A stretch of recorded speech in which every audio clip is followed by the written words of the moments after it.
Government calls Charles Brem. Mr. Brem? Mr. Brem, if you would, please, if you'd come forward. You've already been sworn as a witness, have you not? Yes, I have. All right, fine. Just have a seat over here. Witness box. Yes, sir, please. And tell us your name. My name is Charles Brem. Directing your attention, Mr. Brem, to approximately 12:30 p.m. on the date November the 22nd, 1963, the day of President Kennedy's assassination. Were you and your 5-year-old son in Dealey Plaza, Dallas, Texas, watching the motorcade, the presidential motorcade? Yes, we were. Did you tell the jury what you observed at that time and place? You're in the south side of Elm Street with your son, and tell the jury what you saw and heard at that time. We were in approximately this area right here. As the car turned, and when I say the car, I mean the presidential car, turned and straightened out and started coming down, the first noise that I heard hit the president, and it struck him, and he raised his hand up to his neck. The car proceeded, it seemed very, very slow, proceeded down just beyond me in this area when the second shot went off, which absolutely destroyed the president's head. The car then took off in a zigzag motion down into this area when the third shot, which seemed to me to be a wasted shot, went off, which frightened me more than any of the others, because then I thought it was somebody shooting up the place. I then fell on my son.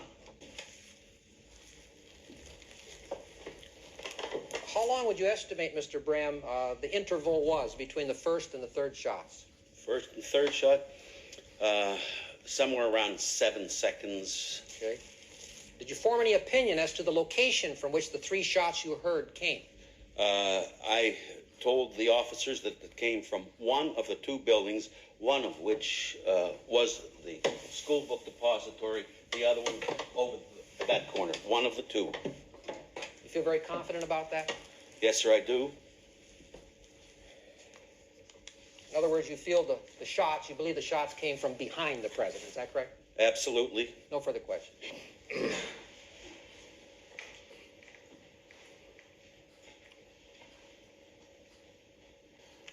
Mr. Brem, have you ever stated to folks that you feel that you are possibly, that you are an expert, an authority on possibly 6 or 8 seconds in history, that you're an absolute expert in that area? Since I can't lie to you, I'll have to say yes. I do believe I'm an expert on 6 seconds in history. Now, Mr. Brem, I know that you saw what you saw.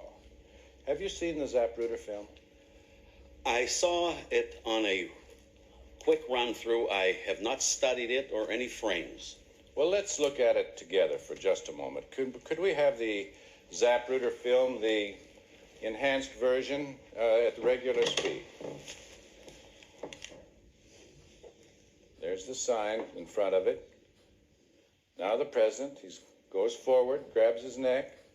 Jackie looks at him. His head goes backwards. Did you see that? Yes. And it looked as if somebody walked right up to the president, if you were going to describe the motion of the president's head when it was hit, walked right up to him with a baseball bat and took a full swing as hard as they could, like Babe Ruth, and hit him right square in the middle of the forehead and knocked his head back. That's how it looked, isn't it? Oh, let's look at it together. We don't need to argue. I think your example might be exaggerated. Well, let's see if it is. Could we watch the president's head, please? Now, this time. Forward, his head. Do you think I exaggerated it, Mr. Brem?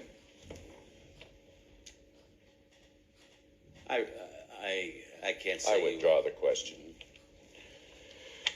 Now, you've never seen anybody shot through the head before, have you? No. And you're not a student of biomechanics, are you? No, most certainly not. Were you ever a, I know you were a boy once, of course. Did you ever put a can up on the fence post and take a rock and hit it? Yes? If I put a can up here on the fence post, and you take a rock, got a little water in it, I hope it's water. If you put the fence post up there and hit it, and throw a rock at it, what direction will the can go? Object, Your Honor. Might I ask you a question? It's irrelevant. There's no parallel here. A bullet as opposed to a head, and a rock, and a little piece of paper. Post away. Now overrule your objection at this time. Oh, we don't need to argue about it, do we? I mean, things go accordance with the law of Newton, don't they? No. Well, wait a while. Is he qualifying him as an expert? That was not attached, sir, to that thing. And if you're talking about a head moving in one mode, please attach this with a spring or something when you hit it, and let's see what happens. Okay. Let's take my arm with my fist attached to it. Mm-hmm.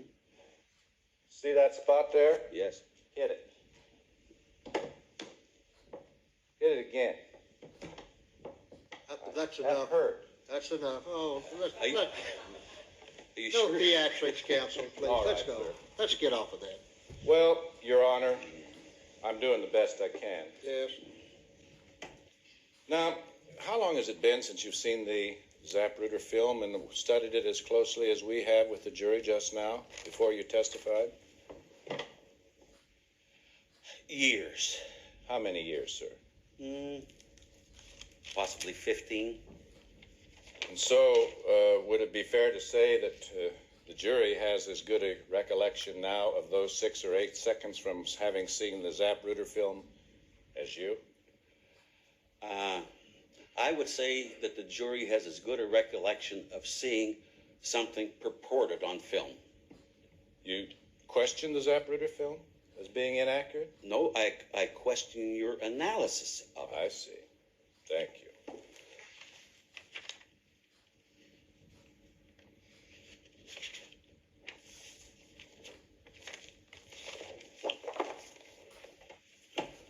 I have no further questions. Thank you, Mr. Brand. Thank you. It was nice of you to come. Thank you. You may step down.